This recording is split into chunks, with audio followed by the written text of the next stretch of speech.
ദൈവനാമത്തിന് മഹത്വമുണ്ടാവട്ടെ.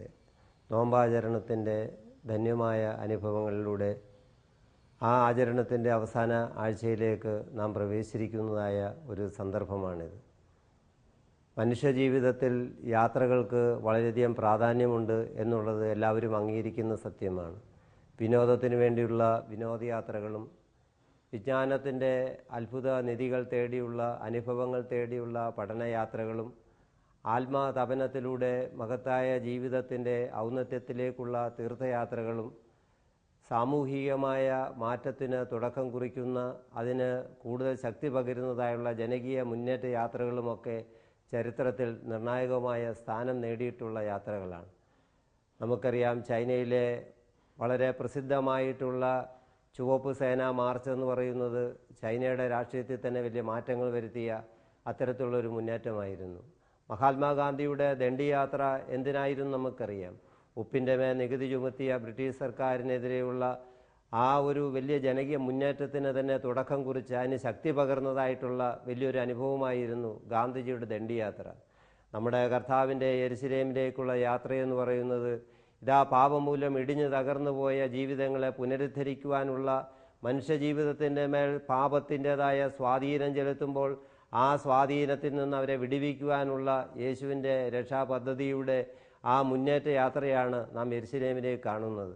അതുകൊണ്ട് നമ്മൾ ഇന്ന് പ്രത്യേകിച്ചും ധ്യാനിക്കുന്നത് ആ ഒരു ധ്യാനഭാഗമാണ്, യേശുവിൻ്റെ യെരുശലേമിലേക്കുള്ള യാത്ര. അതുകൊണ്ട് അവിടെ നമ്മൾ കാണുന്നു എന്താണ് ശിഷ്യന്മാരെ യേശു അയക്കുന്നു, എന്നിട്ട് പറയുന്നു ഒരു കഴുതക്കുട്ടിയെ അഴിച്ചുകൊണ്ടുവരുവിൻ എന്നാണ് പറയുന്നത്. പ്രത്യേകമായി കർത്താവിൻ്റെ അടയാളങ്ങളൊക്കെ അവിടെ പറയുന്നുണ്ട്. അവിടെ പറയുന്നു ആരെങ്കിലും അതിനെ എന്തിനെങ്കിലും ചോദ്യം ചെയ്താൽ, എന്തിനാണ് ഇതിനെ അഴിക്കുന്നതെന്ന് ചോദിച്ചാൽ കർത്താവിന് ഇതിനെക്കൊണ്ട് ആവശ്യമുണ്ട് എന്ന് പറയുവിൻ. പ്രിയമുള്ളവരെ, നമ്മുടെ എല്ലാം ജീവിതത്തെ മാറ്റിമറിക്കുവാൻ പോകുന്ന മഹത്തായ ഒരു വചനമാണ് കർത്താവിന് ഇതിനെക്കൊണ്ട് ആവശ്യമുണ്ട് എന്നുള്ളത്. പലരും വിചാരിക്കും എൻ്റെ ജീവിതം കൊണ്ട് എന്താണ് ആവശ്യം, ആർക്കാണ് ആവശ്യമെന്ന് ചിന്തിക്കുന്നവരുണ്ട്. നമ്മൾ പലപ്പോഴും മറ്റുള്ളവരുടെ ജീവിതത്തെ തന്നെ വിലയിടിച്ചു കാണുന്നതായ സാഹചര്യങ്ങൾ ഉണ്ടാകാറുണ്ട്. എന്നാൽ കർത്താവ് പറയുകയാണ് അവരൊക്കെ എനിക്ക് വാഹനങ്ങളായി ഉപയോഗിക്കേണ്ടവരാണ് എന്നുള്ള വലിയൊരു ദർശനമാണ് കർത്താവ് നൽകുന്നത്. ഫ്രാൻസിസ് അസീസിയുടെ ഒരു യാത്രയിൽ അദ്ദേഹം ശിഷ്യന്മാരുമായി പോകുന്ന സന്ദർഭത്തിൽ ഇതാ ഒരു മനുഷ്യൻ വയലിൽ നിന്നും കയറി വന്നിട്ട് റോഡിലേക്ക് വരികയാണ്. ചെളി പുരണ്ട വസ്ത്രങ്ങളുമായി ആ വയലിൽ നിന്ന് കയറി വന്ന ആ മനുഷ്യൻ ഫ്രാൻസിസ് അസീസിക്ക് ഒരു പരിചയമുള്ള മനുഷ്യനായിരുന്നില്ല. എന്നാൽ ഫ്രാൻസിസ് അസീസി അടുക്ക വന്നിട്ട് പറഞ്ഞ വാചകം ഇതാണ്: നിങ്ങളൊരു വിശുദ്ധനാണെന്ന് ലോകം പറയുന്നു, നിങ്ങൾ എന്നും അങ്ങനെ തന്നെ ആയിരിക്കെ വേണമെന്ന് ഉപദേശിച്ചിട്ട് അദ്ദേഹം വയലിലേക്ക് തന്നെ ഇറങ്ങിപ്പോകുന്ന സന്ദർഭത്തിൽ ഫ്രാൻസിസ് അസീസി തൻ്റെ ശിഷ്യന്മാരോട്, തൻ്റെ കൂടെയുള്ള തൻ്റെ പ്രവർത്തകരോട് പറഞ്ഞത്, നിങ്ങൾ കണ്ടില്ലേ ദൈവം ഒരു കർഷകൻ്റെ വേഷത്തിൽ വന്ന് എന്നെ ഉപദേശിച്ചിട്ട് കടന്നു പോകുന്നത് നിങ്ങൾ കണ്ടില്ലേ എന്നാണ്. പ്രിയമുള്ളവരെ, ഈ ഹോശാന ഞായറിൻ്റെ അനുഭവത്തിൽ ദൈവം നമ്മോട് പറയുന്നത് ഇതാ ഈ സമൂഹവും സഭയും നമ്മോട് പറയുന്നത് നിങ്ങൾ കർത്താവിൻ്റെ വാഹനങ്ങളാണെന്ന് ഇതാ സുവിശേഷം പറയുന്നു.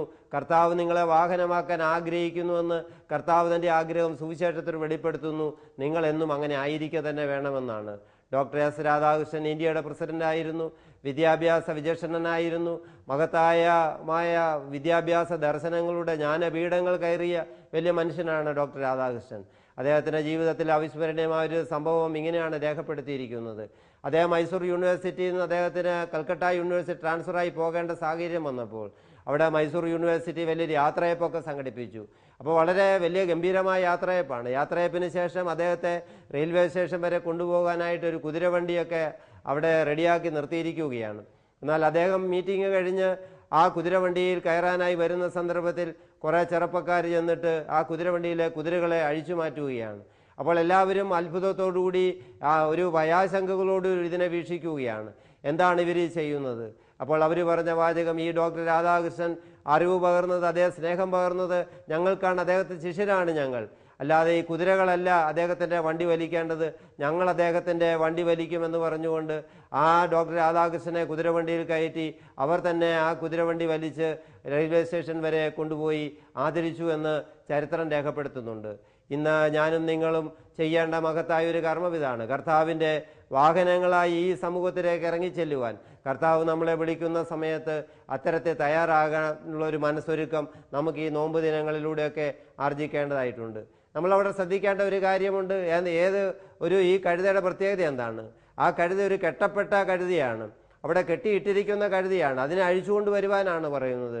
പ്രിയമുള്ളവരെ, സുവിശേഷം എന്ന് പറയുന്നത് വിമോചനത്തിൻ്റെ സുവിശേഷമാണ്. പാപത്തിൻ്റെ ബന്ധനത്തിൽ കഴിയുന്ന മനുഷ്യനെ വിമോചിപ്പിക്കുവാനായിട്ടാണ് കർത്താവ് വന്നത്.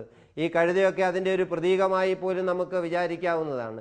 എന്നാൽ ആ കെട്ട് അഴിച്ചുകൊണ്ട് വരിക മാത്രമല്ല, അവിടെ പറയുന്നുണ്ട് മെരുക്കമില്ലാത്ത കഴുതക്കുട്ടിയായിരുന്നെന്ന് പറയുന്നു. എന്നാൽ കർത്താവ് കയറുന്ന സമയത്ത് അതിനൊരു മെരുക്കത്തിൻ്റെ അനുഭവത്തിലേക്ക് വരികയാണ്. ജീവിതത്തിൻ്റെ നോമ്പനുഭവങ്ങളൊക്കെ നമ്മെ നയിക്കേണ്ടത് ഒരു വിമോചനത്തിൻ്റെ കെട്ടഴിക്കലിൻ്റെ അനുഭവത്തിലേക്ക് മാത്രമല്ല, കർത്താവിന് വേണ്ടി ഒരുക്കപ്പെടുന്നതായ മെരുക്കപ്പെടുന്ന അനുഭവം.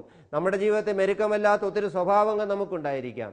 എന്നാൽ കർത്താവ് നമ്മളിലേക്ക് വാഹനമായി നമ്മളെ ഉപയോഗിക്കുന്ന സന്ദർഭത്തിൽ കർത്താവിനെ വഹിക്കുന്ന വാഹനം എന്ന നിലയിൽ മെരുക്കമുള്ളവരായി സമൂഹത്തിന് അത്തരത്തിൽ മാതൃകളായി തീരുവാനായിട്ട് നിശ്ചയമായി നമുക്ക് കഴിയേണ്ടതായിട്ടുണ്ട്.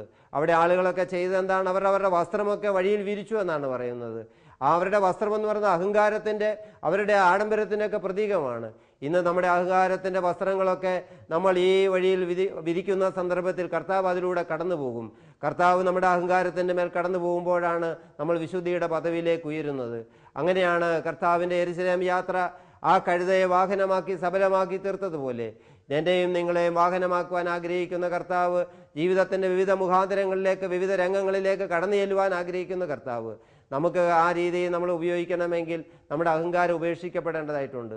അങ്ങനെ അഹങ്കാരം ഉപേക്ഷിച്ച് ഹോശന്ന വിളികളോടുകൂടി കർത്താവിനെ നമ്മുടെ ജീവിതത്തിലേക്ക് വരവേൽക്കുവാനും അനേകം ജീവിതങ്ങളിലേക്ക് ആ കർത്താവിൻ്റെ സാക്ഷികളായി കടന്നു ചെല്ലുവാനും ദൈവം നമ്മെ ഓരോരുത്തരെയും സഹായിക്കട്ടെ എന്ന് പ്രാർത്ഥിച്ചുകൊണ്ട് ഞാൻ എൻ്റെ വാക്കുകൾ ഇവിടെ നിർത്തുന്നു.